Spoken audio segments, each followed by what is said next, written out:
Isinugod sa Regional Hospital sa lungsod ng San Fernando ang ilan sa mga biktima ng pagguho ng supermarket sa Porac. Pero maging ang operasyon ng ospital naapektuhan din ng lindol. Live mula sa San Fernando City sa Pampanga. May report si Sandra Aguinaldo. Sandra? Yes, Jessica, nadagdagan nga ang bilang ng mga dinala dito sa JBL Hospital dito sa San Fernando, Pampanga. At kanina nga ang sinasabi sa atin ay 23 na po yung total ng dinala dito. 8 po dyan ay na-discharge na at 15 ang naka-confine pa.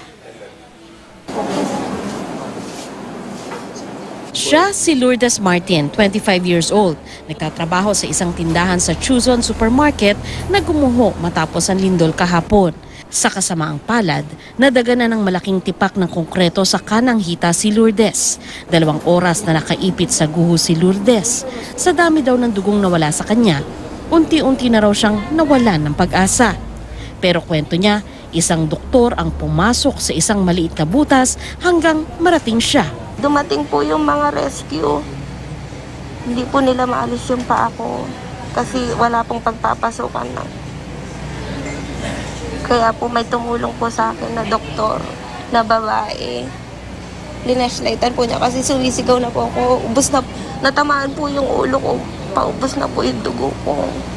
Yung malapog na buhay ako. Sinalinan siya ng dugo habang naghahanap ng paraang mailigtas siya. Hanggang mabuo ang isang mahirap na desisyon. Kailangan putulin ang hita ni Lourdes na nakaipit sa konkreto. Umalis po yung doktor, bumalik. Gagawa tayo ng paraan para mabuhay ka, lumaban ka, sabi. Niyakap po ako ng doktor. Kahit hindi ko po siya kilala, niyakap po niya ako. Nabi niya po na ito lang paraan para mabuhay ka. Tumigil pa raw ang kanyang pulso habang isinusugod sa ospital. Kaya milagro para sa kanya na buhay siya. Pero nag-aalala si Lourdes dahil isa siya sa tumutulong sa kanyang pamilya. Nagpapaaral din siya ng kapatid. Sa ngayon po, nagpapasalamat po ako sa Panginoon kasi kahit hindi po ako kompleto, buhay po ako. Pero ngayon po, alam ko, naputulan ako na pa. Hindi ko alam kung paano makakatulong. Ang sakit na nadarama ni Lourdes, sinubukang pawiin ng kanyang ina. Mahal na mahal ko po ang anak ko. Hindi man po siya makapagtrabaho. Okay lang po, aalagaan ko po siya sa abot ng aking makakaya. Sa intensive care unit ng JBL Memorial Regional Hospital, nakilala ko si Roy Papasin na nagbabantay sa kanyang 2 taong gulang na anak na si Romel. Agaw buhay ngayon ng bata matapos mabagsakan ng hollow blocks nang masira ang kanilang bahay sa lindol. Sa bawat daing ng musmos, naroon agad si Roy para ipadama ang pagmamahal ng isang ama. Ngunit napansin ko rin na pasikretong umiiyak ang padre de pamilya. Yung misis ko ay wala rin dito. Andun din sa isang ospital na hindi ko alam kung anong kalagayan nila ngayon doon. Awa po ng Panginoon. Makakaraos po isang pamilya ko na yan. Nasa katabing kama naman si Mariel, 5 taong gulang, na inanod ng tubig nang itumba ng lindol ang isang malaking water tank sa Mexico, Pampanga. Ligtas na si Mariel, pero ang kanyang lola na si Juanita Manalastas na nasa katabing kama lang, comatose ngayon matapos madaganan ng water tank sa ulo. Sana po matulungan po kami na kahit man lang po sa mga pangangailangan po namin, gaya niyan po niyan. Yung anak ko, may sakit siya. Paano po kami makakapagtrabaho mag-asawa? Balik na sa normal ang operasyon ng ospital matapos maantala dahil sa lindol kahapon. Inilikas ang kanilang mga pasyente. Inilabas pati ang mga mahalagang equipment habang sinisigurong ligtas ang gusali.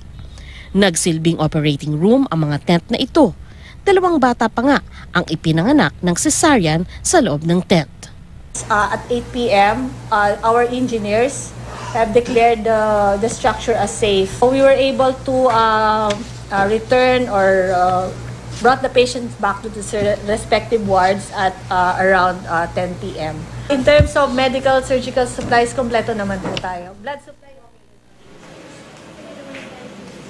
Jessica, ayon nga dito sa pamunuan ng ospital ay yung dinadala dito yung karaniwang hindi na kayang i-handle ng mas maliliit na ospital.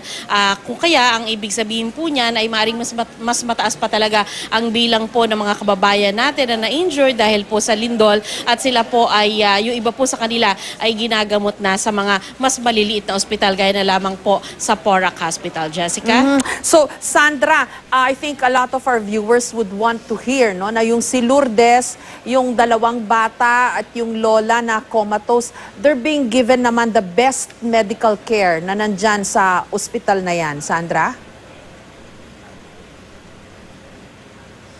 Jessica, ang hospital po na ito ay isang government regional hospital, so malaki po siya at marami pong mga doktor dito. Kaya ang pinagmamalaki nga rin po kanina ng ating mga doktor na nakausap ay kumpleto naman po sila sa gamit at pati yung dugo, halimbawa nakakailanganin kung meron mang kailangan sa linan ng dugo ay kumpleto po sila. Jessica? Ang hirap kasi makita nung baby, no, yung nadaganan ng hollow blocks, yung binabantayan ng kanyang tatay. Ang prognosis naman ba sa kanya, Sandra? I'm hoping maganda ang prognosis dun sa bata and likewise the other patients na nandyan. Jessica, yung iba talaga dito ay nasa critical na kalagayan. Yung kanina yung kwarto, no, kung saan magkakatabi yung 2 bata at saka yung lola na may nakakomatose na nga siya sa ngayon, ay ang tawag nila doon ay ICU, pero iyon ay special na kumbaga inassemble para sa kanila dahil ayon na rin sa mga doktor na nakausap natin ay kailangan din kasi ang tawag sa kanila mga trauma patients, no, may kakaiba raw silang pangangailangan, hindi katulad nung iba pang pasyente sa ICU. Kaya ipinaglaanan sila ng special na kwarto at may nakatutok doon na mga doktor at nurse at saka mga equipment na kailangan nila. Jessica? Okay, in the meantime, humihingi rin sila ng assistance, no? Itong mga pamilya na may mga malubhang na sugatan. Kasi nga naman, magbabantay sila, paano naman yung ibang mga miyembro nila ng pamilya, lalo na yung tatay nung bata, no? Na pati pala yung wife niya, nasa ibang ospital kasi injured din dito sa earthquake. Yung mga local government unit kung saan na nakatira itong mga pamilyang ito, I think they should be called on, no, to assist them, Sandra.